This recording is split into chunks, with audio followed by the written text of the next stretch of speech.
If we want to go beyond right and wrong, how are we going to do that? And what does it even mean? Because it keeps us safe to feel like, or it feels like it keeps us safe to feel like I am right and you are wrong. We are right, they are wrong. It keeps us in this kind of little corner of the world where I'm safe in my corner where I'm all right. And it chucks everybody else out. And it puts us into different groups. Like in any system, this can happen. Like we see in America with the Democrats and the Republicans. Each side thinks the other side's completely nuts and completely wrong. That's the general gist of it. And we do that with our neighbours, we do that with our colleagues at work. We like to put ourselves in a right and wrong position where we are the victor. We are the right ones. They are the wrong ones. But what's the point of that? How does that help anybody? What good does that do in the world? And what happens if you go beyond that? What happens if you think someone's completely wrong in their politics, in the way they eat, in anything? What happens if you go beyond your notion of them being right or wrong? What happens if you feel compassion for them? What about if you assume that they're having a bad day? What happens if you assume that they're not a hideous person? What happens if you extend a little bit of love to that person that you perceive of as being wrong? What does that do for you? What does that do in you? So see what happens if you just think about someone. Maybe don't choose the person you think is the most wrong in the whole world.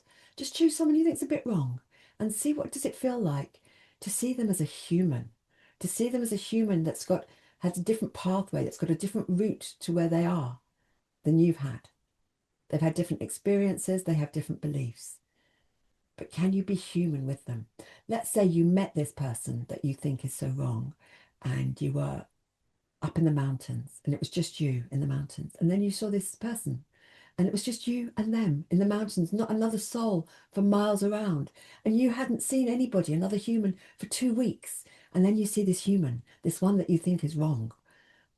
Would you share bread with them? Would you be able to drink a glass of water with them? Would you be able to sit with them?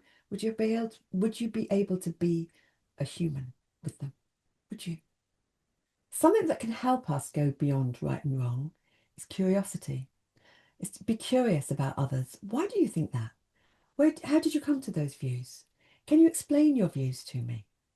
Now, I'm not talking about, I mean, that's on an individual basis. I'm not talking about when it's an establishment, it's a business, it's a government that you're talking about. I get that you're not necessarily going to go and knock on the door of Donald Trump or something and ask him, why do you feel how you do? And even if you did, I'm not saying you'd get the answers you're looking for, but as a premise of curiosity, rather than having the premise, they're wrong, that's so absolute. What about if you had the premise of, I wonder why they're wrong, or I wonder why they think as they do? How does that feel in you? Does that feel more open or more closed? And can you afford to let people be as they are, to have different views from you? Can you afford that? Do you feel safe enough? Do you feel safe enough to allow someone else to be different than you?